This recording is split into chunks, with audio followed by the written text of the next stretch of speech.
Të nderuar gjyqtar, e përmes jush përshëndes po ashtu gjithë qytetarët e Kosovës që dje e festuan pavarësinë e tyre, qytetarët që jetojnë dhe në liri, në pavarësi dhe me drejtësi. Qëndroj sot këtu para jush të nderuar gjyqtar, jo se një kriminali që përshkruan akt akuza e prokurorisë, por si një njeri i lindur dhe i kalitur në luftra për dinitet njerëzor, nga një popull ose në një popull që refuzoi që të zhdukej nga politikat e krimit dhe të gjenocidit të Serbisë. Pjesën më të madhe të jetës ime e kam kaluar i udhëhequr nga bindja se qenjet njerëzore meritojnë të jetojnë në liri. Pas ma shumë se 5 vitesh burgim të padrejt dhe sipas mendimit tim të panevojshëm, angazhimin tim politik dhe jetësor për jetë e liri jam angazhuar që herët. Dhe për të dhënë një rrëfim të vërtetë të luftës sonë për pavarësi kundër politikave të përsekutimit dhe të gjenocidit të regjimit serb, të cilat sollën vujtje dhe shkatrim të papar për popullin e Kosovës. Për më shumë se 5 vjetë,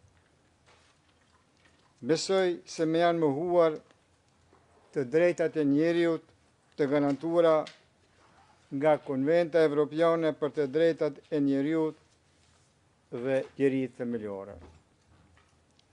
Ndërto, më rëndësishme është e drejta për të jetuar në liri, veçanërisht e drejta e një njeriu në fazën e fundit të jetës e tij për të jetuar vitet e mbetura me dinjitet pranë familjes dhe në ardhmë në lirë. Kjo më është bërë pa i shkaktuar pa drejtësi askujt, pa ja rrezikuar jetën asnjë njeriu të vetëm. Përkundrazi, kam rrezikuar jetën time jo vetëm gjatë luftës qërimtare, por që nga vitet 1972-73, se bashku me familjen tim, me bashkëkombasit e mi, me bashkëshatarët e mi, në besimin se errësira e padrejtësisë do të thyhej me agimin e shpresës. Kjo është arsyeja pse u angazhova për shërim dhe barazi për të gjithë. Theksoj veçanërisht periudhën pas 11 qershorit të vitit 1998, kur dola hapur me emrin tim të plot dhe pa maskë si zëdhënës i UÇK-s. Rreziqet ishin të jashtëzakonshëm, por nuk u shqetësova për sigurinë time, sepse me udhëheqte përkushtimi im ndaj të gjithë qytetarëve të Kosovës dhe ardhmërisë së tyre. Sot ndodhem në vitin tim të 16 të burgimit, vetëm se luftova për liri pavarësinë e popullit tim. Thash në vitin e 16, se 10 vite e më tepër burg i kam kaluar nga viti 1981 deri në vitin 1991. Të kesh kaluar 16 nga 75 vitet e jetës në burg dhe të jesh privuar nga ajri i lirisë, nuk është diçka e vogël, është diçka e madhe. Dalja ime publike me 11 qershor 1998 tregoi se isha kundërshtar i politikave gjenocidale të Serbisë dhe ndodhi pak kohë pas masakrave serbe në Qerez, Likoshan dhe Prekaz, ku humben jetën 83 njerëz, shumica prej tyre fëmijë, gra dhe të moshuar, të pamatosur, të vrarë në shtëpitë e tyre. Kjo vrasje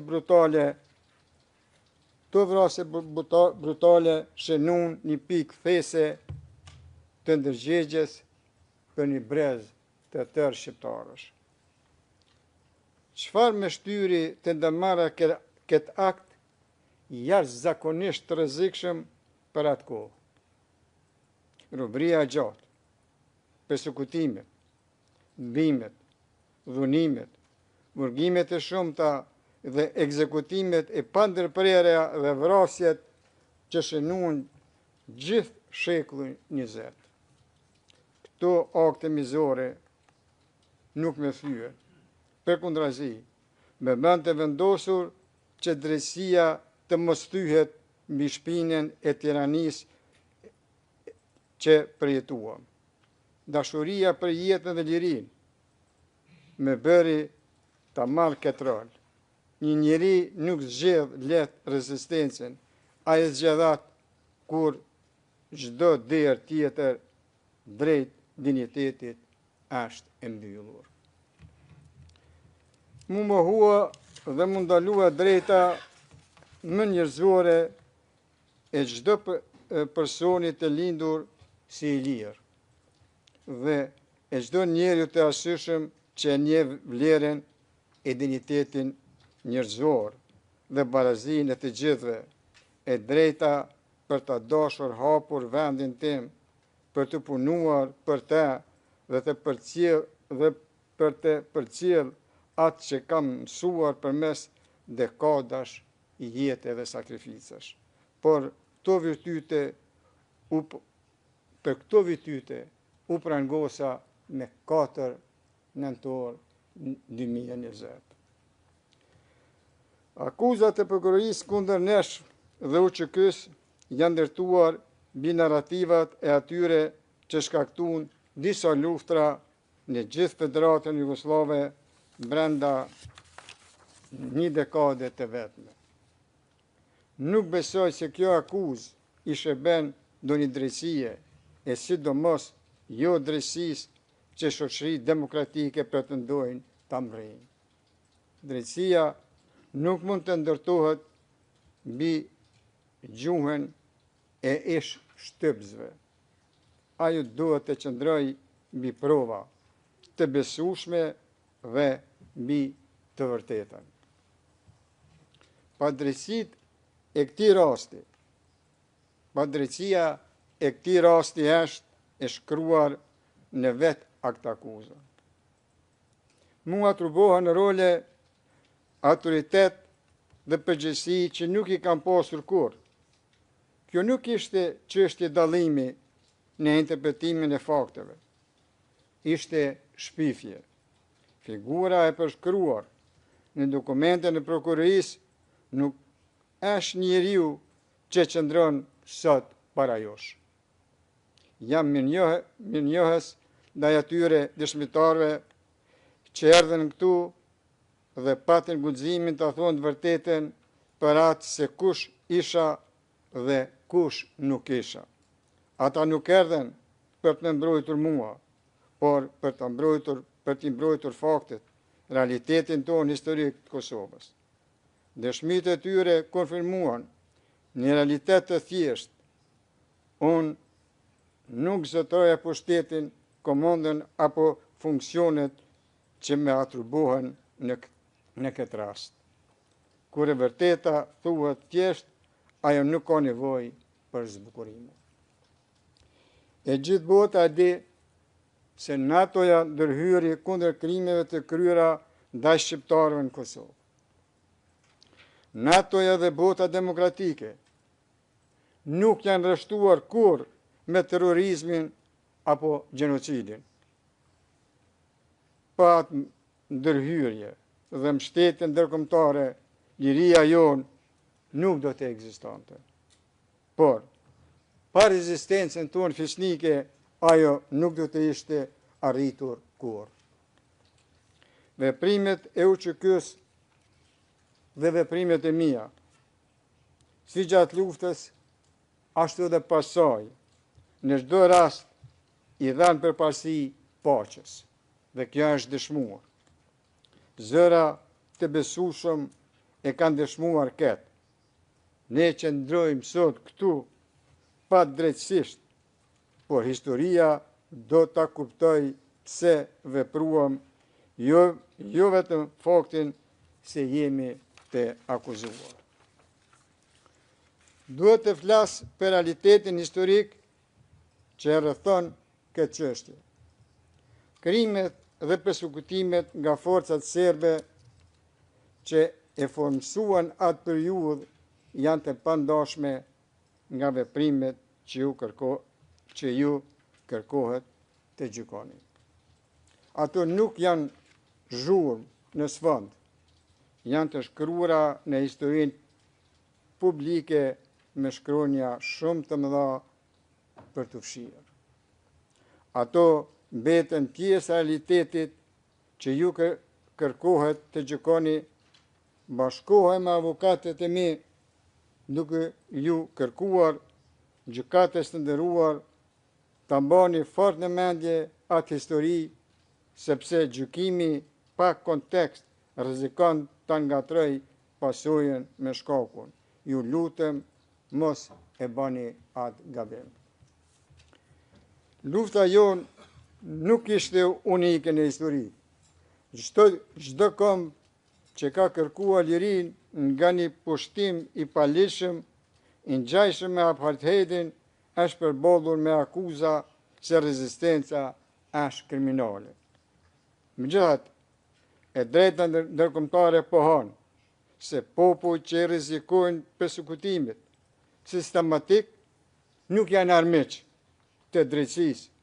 Ata po vendosin në pa pikërisht parimet mbi të cilat qëndron drejtësia. Brezi ynë kishte një vizion, jetën në liri, barazin, demokracin, sundimin e ligjit. Ishte ky vizion që udhëhoqi luftën e cila kulmoi me shpalljen e pavarësisë së Kosovës me 17 shkurt 2008. Gjykatës të nderuar. Populli ynë kur nuk ka kërkuar shkatrimin e një kombi tjetër, etnie apo feje. Ne luftuam vetëm për jetën, lirinë, demokracinë, barazinë dhe drejtësinë. Jo për të kontrolluar territor, për dominim, për lakmi apo përfitim kriminal. Qëllimi ynë ishte ta kthenim Kosovën te populli i saj, te i gjithë populli i saj, që ata të jetonin me dinjitet, siguri dhe me të drejta të barabarta. Çdo akuzë që thotë të kundërtën është vazhdim i gënjeshtrave të prodhuara nga regjimi kriminal i Serbisë. Për të gjithë vëmëtarinë time politike, të nderuar gjyqtar, vërtet jam krenar. Zëri im qëndronte për lirinë. Bëra atë që besova se kërkonte fisnikëria njerëzore. Asnjë dëshmitar nuk ka thënë ndryshe. Ju kërkoj të shikoni provat dhe dëshmit në mënyrë objektive dhe aty do të gjeni të vërtetën. Drejtësia nuk i friksohet shërtimit, ajo varet prej tij. Gjykatës së nderuar, e përsëris me respekt edhe njëherë, populli ynë kur nuk planifikoj shkatrim apo torturë. Ne kërkonim jetë në liri dhe pavarësi, asgjë më shumë, asgjë më pak. Sot populli ynë jeton në liri. Nëse dashuria për lirinë gjykohet si krim, atëherë vetë historia do të dënohet. Qëndroj për ajush, ashtu siç kam qëndruar gjatë gjithë jetës time, i përgjegjshëm ndaj së vërtetës dhe i pa friksuar prej saj. Ja kushtova jetën time bindje se njerëzit e meritojnë lirinë. Nëse kjo bindje gjykohet si krim, atëherë historia vetë do të jep verdiktin e saj shumë kohë pasi kjo gjykat të ketë folur. Ju kërkoj ta gjykoni secilin provë me durim dhe pa paragjykim, dhe nuk do të gjeni një ndërmarrje kriminale, por një histori njerëzore të formsuar nga shpresa dhe domosdoshmëria, nga besimi në fitore dhe në demokraci. Nëse kjo bindje për lirinë tonë gjykohet drejt këtu, atëherë drejtësia jo do të më shërbej mua, por do të nderoj parimin që krijoi këtë gjykat. Unë këtu po e përfundoj fjalën time, duke kërkuar drejtësi e cila shihet qartë. Faleminderit për vëmendjen tuaj.